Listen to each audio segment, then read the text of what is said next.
My name is Phineas Alexander. I will be reading my short story. So, Elijah Smith is a young boy from the inner city of Chicago, was a good kid, got good grades in school, and was really friendly. He grew up in a two-parent household. His mother was a social worker, and his father did construction work. He didn't grow up in the best neighborhood, but his parents did a good job at keeping him falling into the wrong crowds. As a family, they were very close-knit.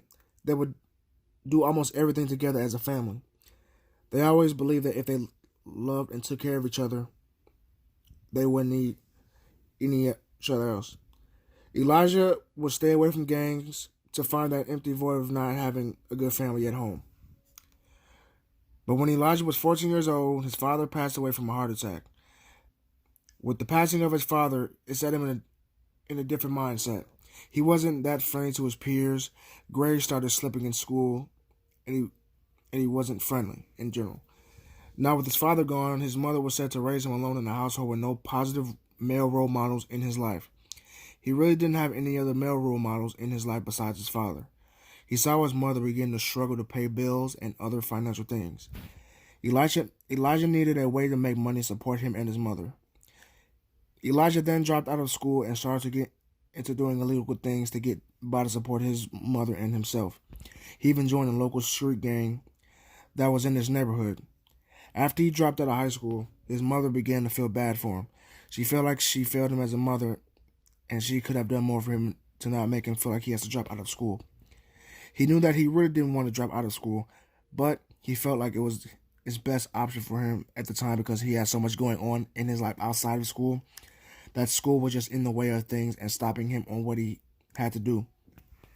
His mother quickly realized that she couldn't get him to go back to school because he didn't want to listen to her and hear what he should do. She said if he was going to keep doing the illegal things he was doing on the streets, that he was not welcome to come back home to her house. After he was kicked out, he had to stay with other friends and family. He would often stay at a friend's house until he figured things out. Eventually, he would end up getting a new place to stay because the gang he joined made sure he was taken care of and set him up with a new place to stay. The gang he was with made him feel like he was family and he could depend on them. It was like a new home for him, different from his family at home. He had gone through a lot during these times. He had a new responsibility of making sure his family was safe while trying to protect them every day. He lived in a world filled with danger every day and looking over his shoulder. As time went on, the gang he was with had problems because there were things he wouldn't do for the gang. If there was a guy he was told to rob or kill, he would ask questions like, what did that man do to anybody? Or, why do we need him gone? He was different from other gang members because the other members in the gangs were what you would call yes men. They did any and everything for their gang and their hood. When the leader ordered them to do something, they would do it with no hesitation. Elijah wasn't like that. He was the type of person who always asked questions or always asking why. He got that mentality from his parents because they instilled in him as a kid to always ask questions to keep him from getting taken advantage of. The leader of the gang, named Steele, asked Elijah to go kill somebody from another neighborhood because he looked at him wrong while he was in the club partying. For some reason, Steele didn't like when people looked at him in a certain way or talked to him. He was a very short-tempered person, and he also had a lot of power, which those two don't go well together. After he explained to Elijah the reason why he wanted him to go kill the person in the club, he quickly said there was no reason for him to be killed because he never did anything to anybody, and killing him would be senseless and pointless. Steele got mad at him because he thought it was weird for him to ask him all of these questions instead of carrying out the orders. He got suspicious of Elijah and thought he was working with the police or secretly wanted out of the gang lifestyle. It was no reason to get locked up or killed for something that little. Elijah quickly knew that he wanted out of that lifestyle because he came to the realization that this life would make him end up dead or in jail. And that is something he didn't want to be because he wanted to be alive for his mother. There was a whole new world and life that he wanted to experience. He then wanted to go back to school to get his education. He went and got his GED from his old high school and then enrolled into a local community college. While he was at his community college, he changed his surroundings and put himself around many different races and groups of people. He also made new friends that would influence him to try new things and learn different things that he didn't know before. He'd also join clubs at the college like the Black Student Union, Student Government, Each One Teach One, etc. And at these clubs, he met more good people and learned a lot of things that he didn't know before. Some of the things he learned more about was his Black history and a deeper meaning that was different from Black history that we are taught as kids in grade, middle, and high school. He did good in school. He also got back on good terms with his mother. She saw how good he was doing in his life and how he was on the right track.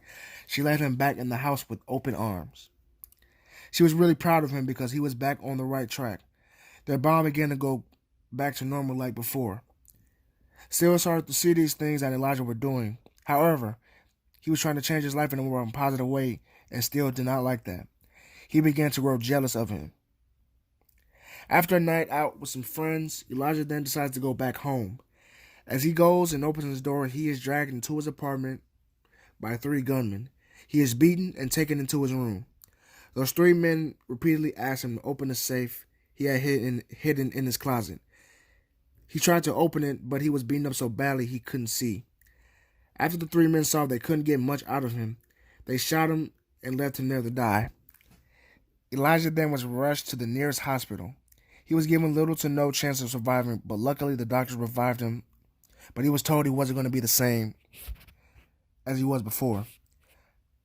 After he survived the shooting, he quickly realized that he needed to change his life for the better because he had to be there for his family.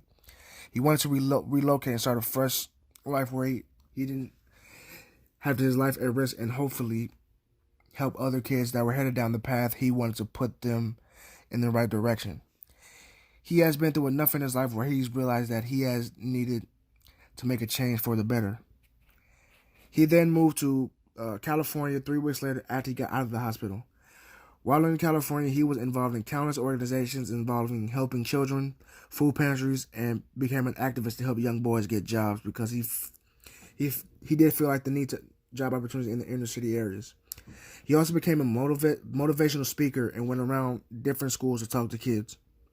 He also became a local hero in kids' lives and was a very well respected individual.